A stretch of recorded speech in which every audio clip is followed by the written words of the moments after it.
पंतप्रधान नरेंद्र मोदी आज महाराष्ट्राच्या दौऱ्यावर आहेत। यावेळेला ते परभणी आणि नांदेडमध्ये जाहीर सभा घेतील। महायुतीच्या उमेदवारांसाठी मोदींनी प्रचाराला सुरुवात केली। नांदेडमध्ये प्रताप पाटील चिखलीकर यांच्यासाठी तर परभणीत महादेव जानकर यांच्यासाठी नरेंद्र मोदी सभा घेणार आहेत।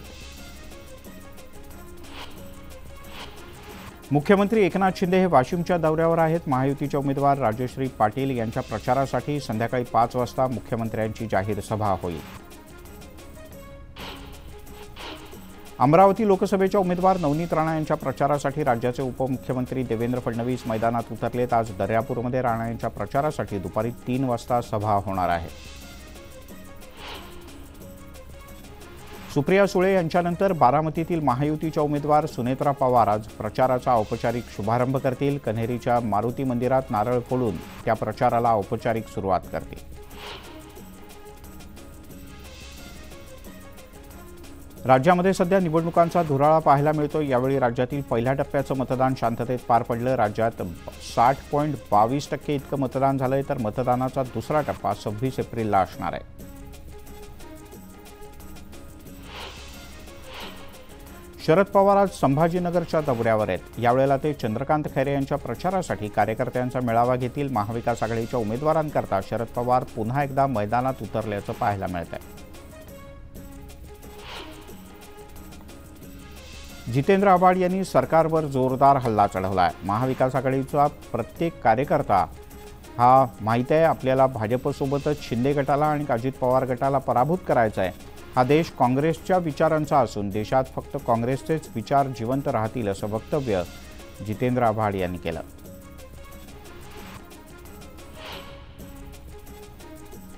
महाराष्ट्रातील धनगर समाजाचा अनुसूचित जमातींमध्ये समावेश करून आरक्षण देण्याची मागणी करणारी याचिका सर्वोच्च न्यायालयानं फेटाळली। या प्रकरणी मुंबई उच्च न्यायालयानं दिलेला निकाल योग्य असून त्यात हस्तक्षेप करण्याची गरज नसल्याचं न्यायालयानं स्पष्ट केलं आणि याचिका फेटाळली। लोकसभा निवडणुकीच्या काळात सार्वजनिक ठिकाणी होणाऱ्या कार्यक्रमांच्या अर्जावर अर्ज मिळाल्यानंतर 3 दिवसाच्या आत निर्णय घेण्याचे आदेश सर्वोच्च न्यायालयानं दिले आहेत। सर्वोच्च न्यायालयानं राज्य सरकारांना नोटीस जारी करून 2 आठवड्याच्या आत उत्तर मागवलंय। मावळ लोकसभा मतदारसंघातील महायुतीचे उमेदवार श्रीरंग बारणे यांच्या प्रचारात भाजप सक्रिय झाल्याचं दिसून येत आहे। काही दिवसांपूर्वी बारणे यांच्या उमेदवारीवरून भाजपत नाराजी होती, मात्र आता भाजपचे कार्यकर्ते प्रचारात सक्रिय झालेत।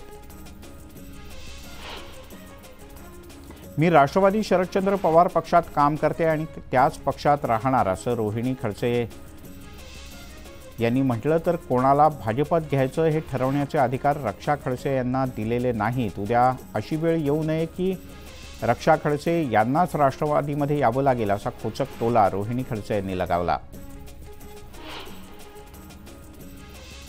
रोहिणी खडसे यांच्या टीकेवर रक्षा खडसे यांनी प्रत्युत्तर दिलंय। रोहिणी खडसे यांनी भाजपात यावं यासाठी मी त्यांना विनंती केलेली नाही। मला राष्ट्रवादीत जायचं असतं तर 2 वर्ष आधीच गेले असते। मला राष्ट्रवादीमध्ये अजिबात रस नाही। मी भाजपची कार्यकर्ता म्हणून सक्षम आहे असं उत्तर रक्षा खडसे यांनी दिलंय। आर्द्रतायुक्त उष्ण वाऱ्यांमुळे विदर्भ पुन्हा तापला। यंदाच्या उन्हाळ्यातील आजवरच्या सर्वोच्च तापमानाची नोंद शुक्रवारी अकोल्यात झाली। अकोल्यातलं कमाल तापमान 44 अंशांवर पोहोचलंय।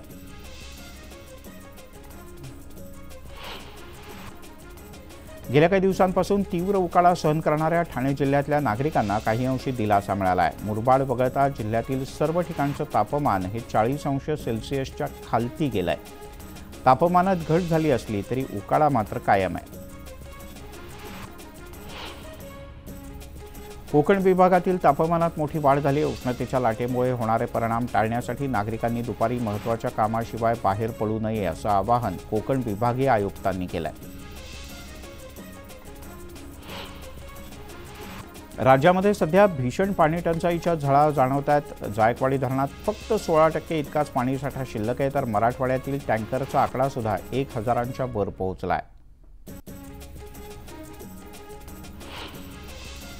देशातल्या बाजार समित्यांमध्ये सोयाबीनचे भाव प्रति क्विंटल 4300 ते 4600 रुपयांच्या दरम्यान आहेत। देशातल्या बाजारात पुढचे काही आठवडे चढ-उतार राहील असा अंदाज सोयाबीन बाजारातल्या अभ्यासकांनी व्यक्त केलाय।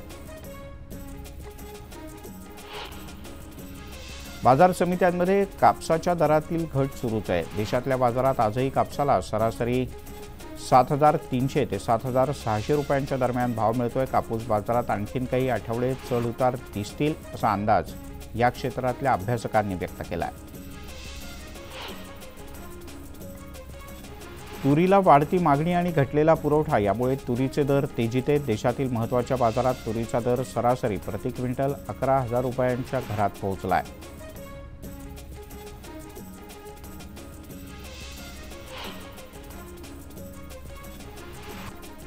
देशातल्या बाजारांमध्ये गव्हाचे भाव स्थिर आहेत। बाजारातील गव्हाची आवक सरासरीपेक्षा कमी आहे। देशभरात सध्या गव्हाला प्रति क्विंटल 2,300 ते 2,800 रुपयांच्या दरम्यान भाव मिळतोय।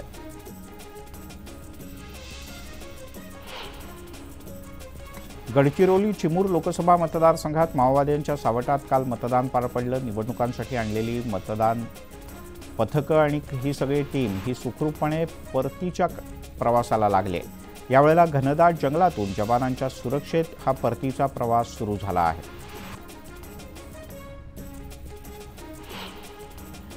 मुंबई पुणे एक्सप्रेसवेवर वाहनांच्यासाठी वेगमर्यादा निश्चित करण्यात आली। घाट क्षेत्रामध्ये ही मर्यादा वेगळी असून उर्वरित मार्गावर वेगळी असेल। याबद्दलची अधिसूचना अप्पर पोलीस महासंचालकांनी जारी केली। यावर अपघातांवर नियंत्रण मिळवणं हा मुख्य उद्देश आहे।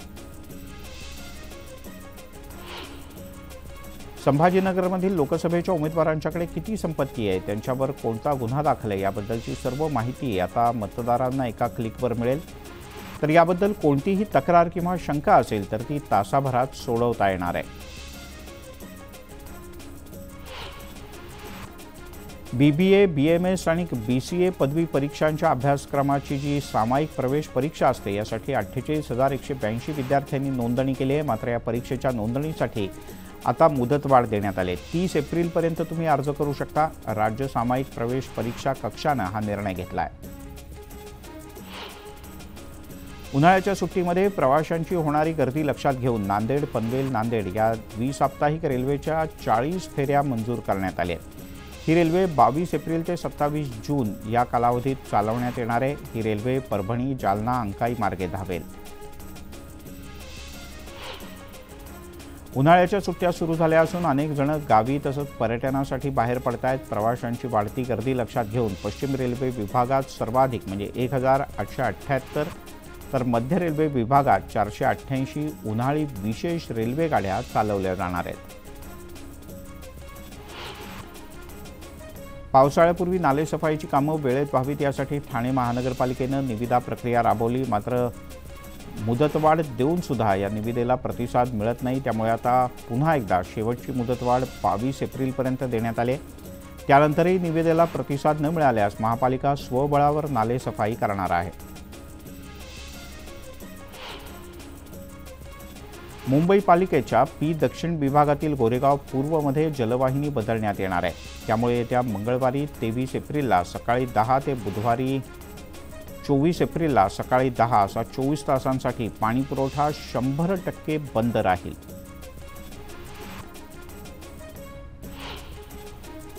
राज्य मंडळाच्या सर्व शाळांमधील विद्यार्थ्यांना 2 मे पासून सुट्टी जाहीर करण्यात आली। विदर्भातले जिल्हे वगळता 15 जूनला राज्य मंडळाच्या सर्व विभागातील शाळा सुरू होतील। मुंबई विमानतळावर जागतिक क्रमवारीत आता 95व्या स्थानावर पोहोचला आहे। नुकत्याच झालेल्या स्कायट्रॅक्स वर्ल्ड पुरस्काराच्या दरम्यान ही आकडेवारी समोर आली। विशेष म्हणजे जगातील 100 प्रमुख विमानतळांमध्ये मुंबईसह देशातील 4 विमानतळांचा समावेश आहे। निवडणूक आयोगानं शिक्षकांच्या नियुक्तीला हिरवा कंदील दाखवला। यानुसार ज्या जिल्ह्यातील मतदान प्रक्रिया पूर्ण झाली आहे इथे नियुक्त्यांच्या संदर्भातली कार्यवाही तातडीनं पूर्ण करण्यात येईल। CSMT येथील फलाटाच्या विस्तारासाठी मध्य रेल्वेकडून 21 एप्रिलपर्यंत रात्री पॉवर ब्लॉक सुरू झाला आहे। परिणामी CSMT इथून कसाऱ्याकडे जाणारी रात्री 12:15ची अखेरची लोकल असेल। त्यानंतर कर्जत आणि ठाणे या दोन्ही गाड्या रद्द करण्यात आल्या। इराण आणि इस्रायलमधल्या वाढत्या तणावाच्या पार्श्वभूमीवर एअर इंडिया कंपनीनं इस्रायलची राजधानी असलेल्या तेल अवीवसाठीची आपली विमानसेवा येत्या 30 एप्रिलपर्यंत स्थगित केली आहे। प्रवाशांच्या सुरक्षेच्या पार्श्वभूमीवर हा निर्णय घेण्यात आल्याचं कंपनीनं म्हटलंय.